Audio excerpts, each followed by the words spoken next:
मेरे पति ने मेरा ब्लाउज़ के बटन खोला और साड़ी का पल्ला खींचा और मेरी पीठ पर ज़ोर-ज़ोर से किस करने लगे। जो मज़ा मुझे आज मिल रहा था वो मैंने आज से पहले ज़िंदगी में कभी नहीं मिला था।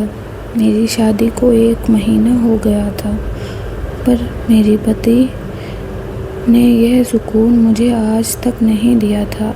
आज मैं उनकी बाहों में जाकर ऐसा महसूस कर रही थी जैसे ज़िंदगी तो आज से शुरू हुई हो। तो दोस्तों, मेरा नाम आकांक्षा है और मैं नौकरी करती हूँ। अपने मम्मी पापा बड़े भाई के साथ रहती हूँ। मेरे भाई भी नौकरी करते हैं। मेरे पापा एक रिटायर ऑफिसर हैं।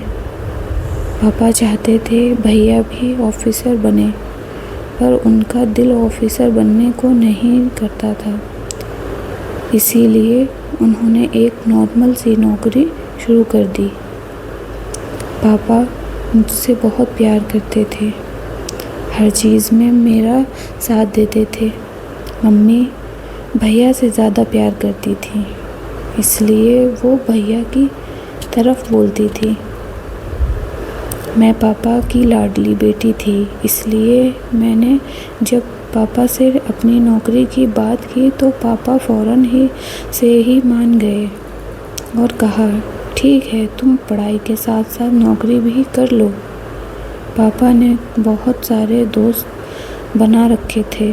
उनका एक ख़ास दोस्त भी था, उनका नाम कुमार था। हम उन्हें कुमार अंकल कहते थे। उनकी बीवी नहीं थी, सिर्फ़ एक बेटा था और पापा से तो अच्छी दोस्ती थी ही, तो वो हमारे घर अक्सर आया करते थे। उनका बेटा भी इंजीनियर था और दूसरे शहर में इंजीनियरिंग की नौकरी कर रहा था।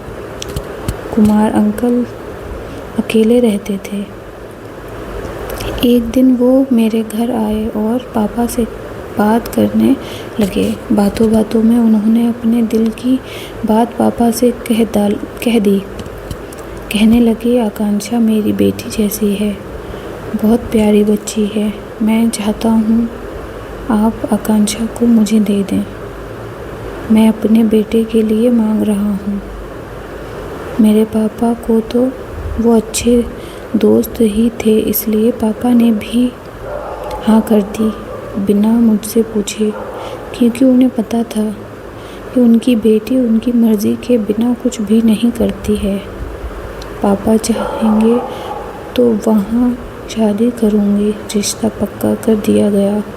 पापा ने एक शर्त रखी कि आपका बेटा दूसरे शहर में नौकरी करता है, उसे कहो वो इस शहर में आकर नौकरी करे, ताकि मेरी बेटी हमारे साथ पास हमेशा रहे। अंकल मान गए। कहने लगे, मैं अपने बेटे से बात करता हूँ। उनकी पहले से ही यहाँ पर एक कंपनी में बात चल रही है। मैं उसे कहता हूँ वो वहाँ की नौकरी छोड़कर यहाँ पर ज्वाइन कर ले। ऑफिस की तरफ से गाड़ी और घर भी ऑफ़र हो रहा है। अंकल बात पक्की करके चले गए। फिर पापा ने सारे घर वालों को अपने पास बुलाया और सबको ये खुशखबरी सुनाई और कहने लगे, मैं कुमार को बचपन से जानता हूँ, वो बहुत अच्छा है। उसका बेटा भी उसी पर गया है, वो भी बहुत सुलझा हुआ है। हमारी आकांक्षा को कभी कोई परेशानी नहीं होगी। मम्मी भी खुश हो गई। कहने लगी, मैं तो शुरू से ही चाहती थी। उनका बेटा मुझे बचपन से ही पसंद है। बहुत अच्छा बच्चा है। आपने ठीक किया जो हाँ कर दी। फिर मैं अंदर अपने कमरे में चली गई। कुछ दिन बाद अंकल फिर घर आए। मैं घर पर नहीं थी। अंकल ने बताया कि उनका बेटा घर आ गया है और यहाँ ही नौकरी उसने ज्वाइन कर ली है और वो अब यहीं रहेगा। पापा ने भी उन्हें बताया कि आकांक्षा भी नौकरी करने लगी है।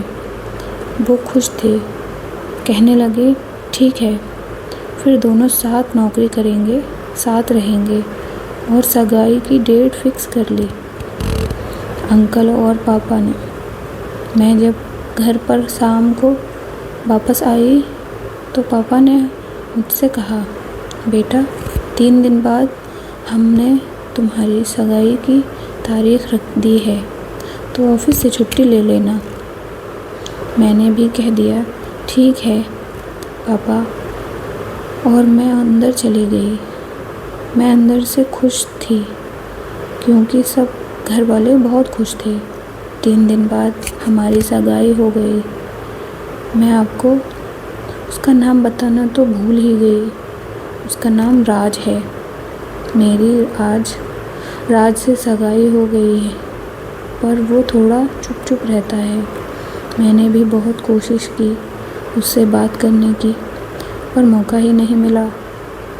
फिर अंकल ने कहा, बेटा आकांक्षा, तुम परेशान नहीं होना, यह थोड़ा चुप ही रहता है, वक्त रहते ही ये बोलना सीख जाएगा तुम्हारे साथ। तुम भी इसे अपनी तरह बना देना। सब लोग हंसने लगे। फिर शादी की डेट भी फिक्स उसी दिन कर ली गई। मुझे बहुत बुरा लग रहा था, पर पापा तो बहुत खुश थे। बहुत धूमधाम से मेरी शादी करना चाहते थे। मैं भी बिज़ी हो गई अपनी शादी की तैयारियों में। ड्रेस लेना, सिलाई करवाना, सब कुछ अपने पसंद का होना चाहिए, ये सोचकर बिज़ी हो गई। फिर उसके बाद शादी का दिन आया। राज बड़े धूमधाम से बारात लेकर आया और हमारी शादी हो गई। विदाई के बाद मैं उस जगह गई जहाँ राज रहता था। राज के पापा ने बहुत अच्छा डेकोरेशन करवाया था। मुझे ले जाकर कमरे में बिठा दिया गया और थोड़ी देर बाद राज जब कमरे में आए तो शादी का भारी सूट नहीं पहनकर एक सिंपल सा नाइट सूट पहने हुए थे और आकर मुझे कहने लगे, तुम भी थक गई होगी, जाकर कपड़े चेंज कर लो और सो जाओ। मैं बहुत थका हुआ हूँ, मुझे सुबह जल्दी ऑफिस भी जाना है। उनकी ये बात सुनकर मैं बहुत परेशान हो गई। जूड़े और पल्लू से मेरा सर वैसे भी दुख रहा था। ये बात सुनकर और तेज़ दुखने लगा। फिर मैं उठकर मैंने अपना बैग खोला, उसमें से एक नई नाइटी निकाली और पहन ली और एक तरफ आकर बेड पर लेट गई। वो न जाने क्या सोच रहे थे, जो उन्हें कुछ महसूस नहीं हो रहा था। मुझे तो फूलों की ये खुशबू बेकरार कर रही थी और सोने भी नहीं दे रही थी। मैं भी क्या करती, वो जल्दी सो गए। सुबह में जब मैं उठी तो देखा वो पहले से ही उठकर ऑफिस जा चुके हैं। मैंने उठकर पूरे घर को देखा और फिर फ्रेश होने चली गई। फ्रेश होकर जब वापस आई फिर मैंने अपने लिए चाय बनाई। चाय की चुस्कियां लेते हुए सोच रही थी कि आज दिन भर क्या किया जाए। मैंने ऑफिस से 8 दिन की छुट्टी ली हुई थी। फिर मेरे दिमाग में ख़्याल आया, क्यों ना आज घर की सफाई की जाए। फिर मैं जूड़ा बांधकर सफाई में लग गई। शाम हुई, उससे पहले मैंने पूरा घर साफ़ कर दिया और अच्छा सा खाना भी बनाया। खाना पकाकर डाइनिंग टेबल पर रख दिया। रात जब ऑफिस से वापस घर आए तो घर पर जो हाल किया था सुबह में वो सारा साफ मिला तो वो हैरान हो गए और आकर डाइनिंग टेबल पर बैठकर खाना खाया। खाना खाकर जल्दी ही अपने कमरे में चले गए और जल्दी ही सो गए। मैं जब कमरे में गई तो वो आंखें बंद करके लेटे हुए थे। मैंने भी उनसे कुछ नहीं कहा और जाकर चुपचाप लेट गई। ऐसे ही 4 दिन गुजर गए। कल मेरी ऑफिस में ज्वाइनिंग थी। रात को जब राज ऑफिस से वापस आए, खाना खाकर वो कमरे में जा रहे थे।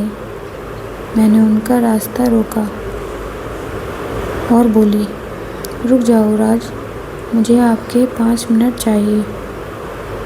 वो पहले तो चिड़चिड़ाए, फिर बोले, क्या है, बोलो।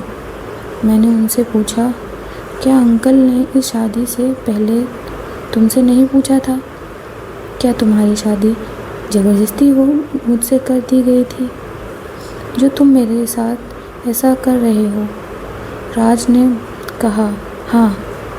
मैं वहीं खामोश हो गई, फिर गहरी सांस ली और फिर मैंने उससे कहा, देखो, इतने दिन हमारी शादी को हो गए हैं, 1 महीने की बात है, क्यों ना हम ये एक महीना अजनबियों की बजाय दोस्तों की तरह गुजारें। 1 महीने बाद मैं पढ़ने के लिए विदेश चली जाऊंगी। पहले तो वो कुछ देर खामोश रहा, फिर कहने लगा, ठीक है, तुम्हारी जैसी मर्जी। फिर हम दोनों आपस में दोस्त बन गए।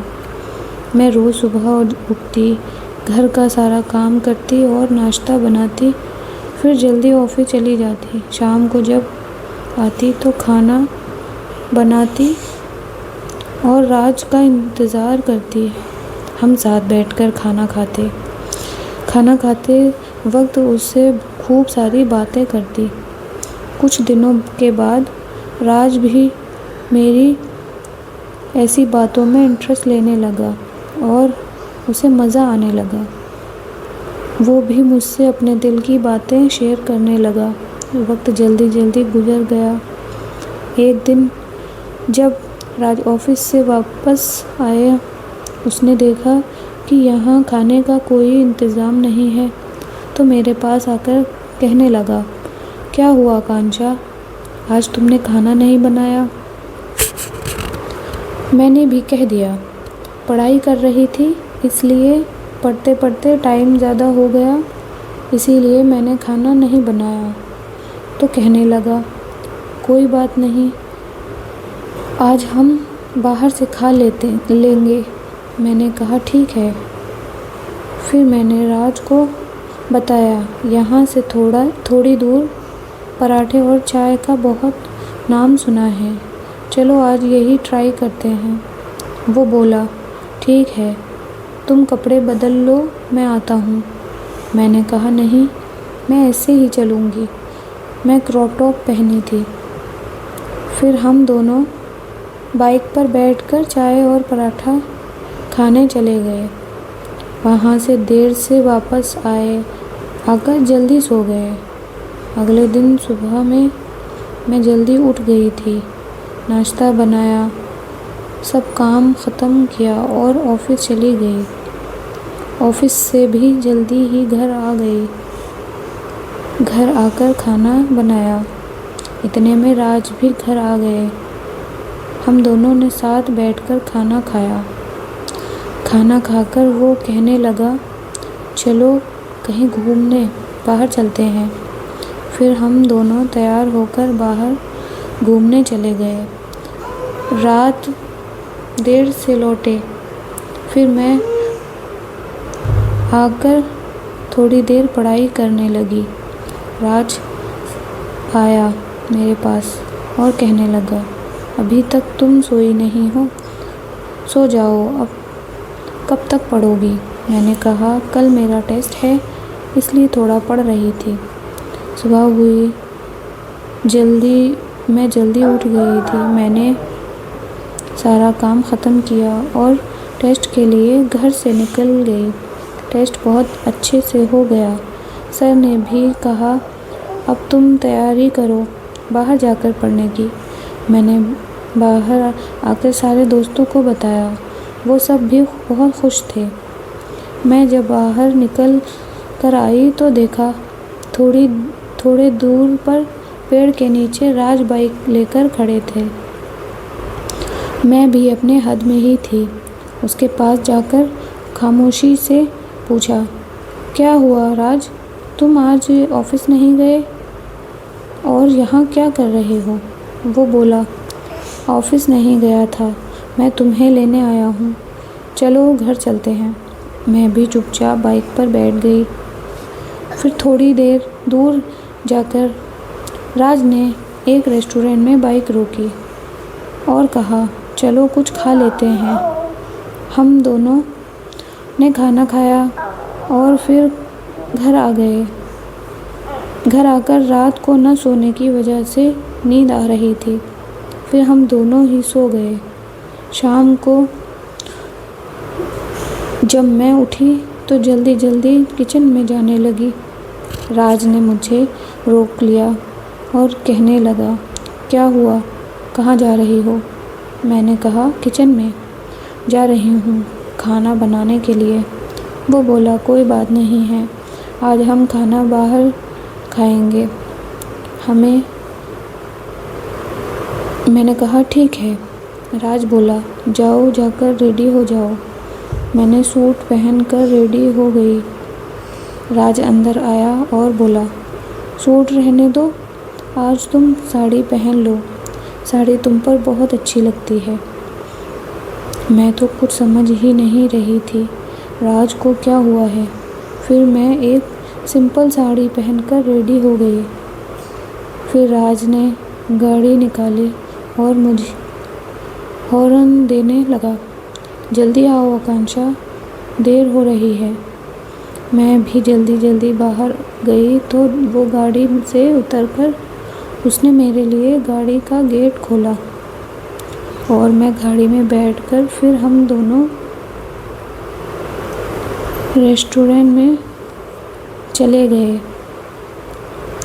मैंने खाना खिलाने के लिए हम दोनों खाना खाया। फिर हम घर आ गए। घर आकर मैं अपने कमरे में चली गई और मैंने अपना बैग उठाया और पैकिंग करने लगी। राज अंदर आया और बोला, क्या हुआ, तुम कहीं जा रही हो? मैंने कहा, हाँ, मैं पापा की तरफ जा रही हूँ। एक हफ्ता वहीं रहूँगी और वहीं से बाहर पढ़ने चली जाऊँगी। तुमसे मैंने जो बात की थी 1 महीना दोस्त बनकर गुजारने की, वो अब पूरा भी हो चुका है, इसलिए जा रही हूँ। उसका चेहरा थोड़ा उदास था और मुझसे वो कहने लगा, तुम मुझे छोड़कर जा रही हो? मैंने कहा, नहीं, मैं तुम्हें छोड़कर नहीं जा रही हूँ। जो तय हुआ था बस वही कर रही हूँ। फिर राज बोला, हम अजनबी से दोस्त बने थे, अब दोस्ती प्यार में नहीं बदल सकती है क्या? मैंने कहा, पता नहीं, पर अब मैं जा रही हूँ। वो उदास था और मेरे पास आकर बैठ गया। उसने मेरा हाथ पकड़ा और मुझसे कहने लगा, आकांक्षा, मुझे माफ़ कर दो। बीते हुए कल की वजह से मैंने अपने आज को ख़राब किया। यादों को दिल से लगा कर नहीं रखा जाता। हमारा जो रिश्ता है आज उसमें जिया जाता है। मैं तो कब से इसी दिन का इंतज़ार कर रही थी। जब राज ने अपनी गलती का एहसास किया और मेरे साथ अपना रिश्ता सुधारा, उसने मुझे गले से लगाया और